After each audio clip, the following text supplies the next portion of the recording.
தாவேகாவின் முதல் எம்பியாக மாறப்போவது யார், ஆகப்போவது யார் என்பதுதான் தற்போது $1 பில்லியன் கேள்வியாக இருக்கிறது. தாவேகா வட்டத்தில் மட்டுமல்ல, தமிழக அரசியல் களத்திலேயே யார் அந்த பதவிக்கு வரப்போகிறார் என்றால், எம்எல்ஏக்கள் பதவியில் தற்போது 107 எம்எல்ஏக்களுடன் கம்பீரமாக காட்சியளித்துக் கொண்டிருக்கிறது தமிழக வெற்றி கழகம்.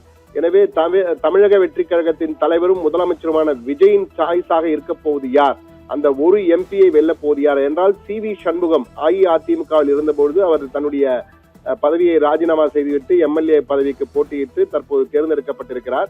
ஆனால் தற்போது தன்னுடைய MP பதவியை ராஜினாமா செய்துவிட்டார். இதனால் மாநிலங்களவைக்கு தமிழகத்திலிருந்து 18 பேர் எப்போதும் இருப்பார்கள்.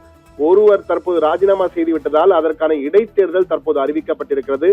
இடைத்தேர்தலுக்கான வேட்புமனு தாக்கல் நேற்று தொடங்கியது. கடைசி நாள் வேட்புமனு தாக்கல் செய்ய கடைசி நாள் 8ஆம் தேதி தான். வேட்புமனுக்கள் பரிசீலனை 9ஆம் தேதி, வேட்புமனுவை வாபஸ் பெற ஜூன் 11 கடைசி நாள். ஒருவேளை இது வாக்குப்பதிவு தேவைப்பட்டால், அதாவது போட்டி இருந்தால் வாக்குப்பதிவு நடத்தப்படும். வாக்குப்பதிவு வாக்கு எண்ணிக்கை என்பது ஜூன் 18ஆம் தேதியே நடைபெறும். அந்த ஒரு இடத்தை வெல்ல போவது யார் என்பதுதான். நிச்சயமாக தாவேகாவிற்கு அதிக எண்ணிக்கையிலே எம்எல்ஏக்கள் இருப்பதால் அக்கட்சியை சேர்ந்தவர் வெற்றி பெறுவார். எனவே போட்டி இல்லாமலேயே தேர்வு செய்யக்கூடிய வாய்ப்பு மிக அதிகமாக தாவேகா வேட்பாளருக்கு இருக்கிறது. ஆனால் அந்த வேட்பாளர் யார் என்பதுதான் மிக மிக முக்கியம். விஜயின் சாய்ஸ் யார் என்றால், விஜயின் சாய்ஸாக முதலிலே 4 பேர் வரைய வாய்ப்பு இருக்கிறது என்று அக்கட்சியினுடைய நெருங்கிய வட்டாரங்கள் தெரிவித்தன. அங்குள்ள மிக முக்கியமான விஜயின் ஆலோசகர்களாக இருப்பவர்கள் சிலரிடம் நாம் பேசியும் போது அவர்கள் பெயர் குறிப்பிட விரும்பவில்லை. ஆனால் அவர்கள் குறிப்பிட்ட அந்த 4 பேர் யார் யார் என்று பார்ப்போம். முதலாவதாக சாய்ஸ் அவருடைய ஜான் ஆரோக்கியசாமி, அதே போன்று விஷ்ணு ரெட்டி, அதே போன்று ஜெகதீஷ் பழனிசாமி, த்ரிஷா, இந்த 4 பேரில் ஒருவருக்கு வாய்ப்பு அதிகம் என கூறப்படுகிறது.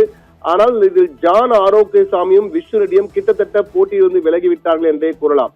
அதற்கு காரணம் என்னவென்றால், ஜான் ஆரோக்கியசாமிக்கு அண்மையில் தான் முதலமைச்சரின் அரசியல் ஆலோசகர் என்ற ஒரு பதவி கொடுக்கப்பட்டிருக்கிறது. மிக முக்கியமான பதவி, முதலமைச்சரின் அரசியல் ஆலோசகர். அதே போன்று விஷ்ணு ரெட்டிக்கு பார்த்தீர்கள் என்றால் முதலமைச்சரின் பொது விவகாரங்களுக்கான ஆலோசகர் என்ற வகையிலே அவருக்கும் ஒரு பதவி கொடுக்கப்பட்டு விட்டது. எனவே மீதம் இருப்பவர்கள் த்ரிஷாவும் ஜெகதீஷ் பழனிசாமியும் தான். ஜெகதீஷ் பழனிசாமி விஜயுடன் கடந்த பல ஆண்டுகளாக தொடர்ந்து அவருடன் பயணித்து வருகிறார். திரைத்துறையில் இருந்தே அவர் தொடர்ந்து பயணித்து வருவதால் அவருக்கு வாய்ப்பு அதிகம் என கூறப்படுகிறது. விஜயின் சாய்ஸிலே முதல் எண்ணாக இருப்பவர் அவர்தான். இரண்டாவதாக இருப்பவர் நடிகையும் விஜய் நெருங்கிய நண்பியுமான த்ரிஷா. நடிகை த்ரிஷாவுக்கு வாய்ப்பு அதிகம் என்ற வகையிலே கூறப்படுகிறது. இவர்களில் இருவரில் ஒருவருக்கு வாய்ப்பு, த்ரிஷா அல்லது ஜெகதீஷ் பழனிசாமி இருவரில் ஒருவருக்கு வாய்ப்பு அதிகம் என கூறப்படுகிறது. ஆனால் தற்போது ஒரு இதில் சின்ன ட்விஸ்டாக ஒன்றும் கூறப்படுகிறது. அந்த ட்விஸ்ட் என்னவென்றால், பிரவீன் சக்கரவர்த்தி காங்கிரஸ் கட்சியினுடைய கூட்டணி, தற்போது தாவேகா கூட்டணி அரசியலே பங்கேற்றிருக்கும் காங்கிரஸ் கட்சியினுடைய மிக முக்கியமான நிர்வாகிகள், டெல்லியில உள்ள மிக முக்கியமான நிர்வாகிகள் ஒருவர் இந்த பிரவீன் சக்கரவர்த்தி. எனவே பிரவீன் சக்கரவர்த்திக்கும் ஒரு வாய்ப்பு தரலாம். என்றால் அவரால் தான் இந்த கூட்டணியே நடந்தது. கூட்டணிக்கு, அதாவது தாவேகா அரசுக்கு ஆதரவு தெரிவித்து கூட்டணியில் பங்கேற்றது என அனைத்துக்கும் அடிப்படை காரணமாக இருந்த ஒரு சிலரில் மிக முக்கியமானவர் இந்த பிரவீன் சக்கரவர்த்தி. என்றால் இவர்தான் முதலிலே விஜயுடன் கூட்டணி வைக்க வேண்டும். தேர்தலுக்கு முன்பே, கிறிஸ் சோடங்கர் சொல்வதற்கு முன்பே பிரவீன் சக்கரவர்த்தி தான் விஜயுடன் கூட்டணி என்ற வகையிலே ராகுல் காந்திக்கு அழுத்தம் கொடுத்து இந்த கூட்டணிக்கு வித்திட்டவர்.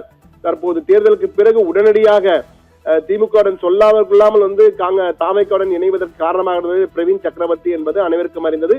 விஜய்க்கும் நெருக்கமானவர் பிரவீன் சக்கரவர்த்தி, மிகவும் நெருக்கமானவர். எனவே கூட்டணி அரசுக்கு கொடுக்கலாம் என்றால், இந்த கூட்டணி பேசும் பொழுதே ஒரு மாநிலங்களவையும் தருகிறோம் என்ற வகையில் தான் பேச்சு நடைபெற்றிருக்கிறது. 2 அமைச்சரவை பதவி, 1 மாநிலங்களவை பதவி என்ற வகையில் தான் பேசப்பட்டது. எனவே அந்த வகையில் அந்த பிரவீன் சக்கரவர்த்திக்கு அந்த பதவியை கொடுக்கலாமா, அல்லது எதிர்காலத்திலே 2028 வருகின்ற மீண்டும் தேர்தல் வரும், இடைத்தேர்தல், அப்போது தேர்தல் வரும், 6 பேருடைய பதவிக்காலம் நிறைவடையும், அப்போது கொடுக்கலாமா என்ற வகையில் ஒரு குழப்பம் இருக்கிறது.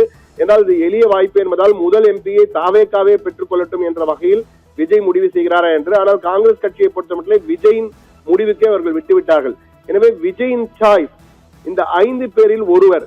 அந்த 5 பேரில் ஒருவர் என்பதிலே இந்த 5 பேரிலே இருவருக்கு வாய்ப்பு ஏற்கனவே கொடுக்கப்பட்டு விட்டது. ஒருவர் விஷ்ணு ரெட்டி, அவருக்கு ஆலோசகர், முதலமைச்சரின் ஆலோசகர் பதவி. அதே போன்று ஜான் ஆரோக்கியசாமிக்கும் முதலமைச்சரின் அரசியல் ஆலோசகர் பதவி கொடுக்கப்பட்டு விட்டது. எனவே ஜெகதீஷ் பழனிசாமி, த்ரிஷா, பிரவீன் சக்கரவர்த்தி, எனவே இந்த 5வரில் இந்த மூவரில் யாரோ ஒருவருக்கு தான் வாய்ப்பு அதிகம் என்பதுதான் தற்போது நமக்கு அங்கிருந்து கிடைத்த தகவல்.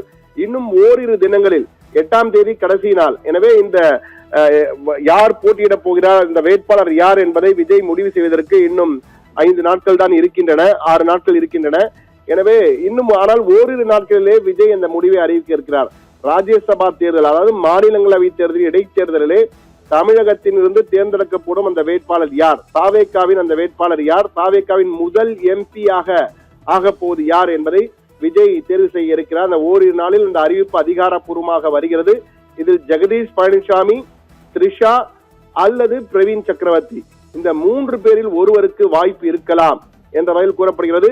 எனவே விஜயின் மனதை வென்ற அந்த முதல் எம்பியாக, தாவேகாவின் முதல் எம்பியாக ஆகப் போகிறவர் யார் என்பதுதான் தற்போது தாவேகா வட்டாரத்திலே பெரும் பேச்சாக இருக்கிறது.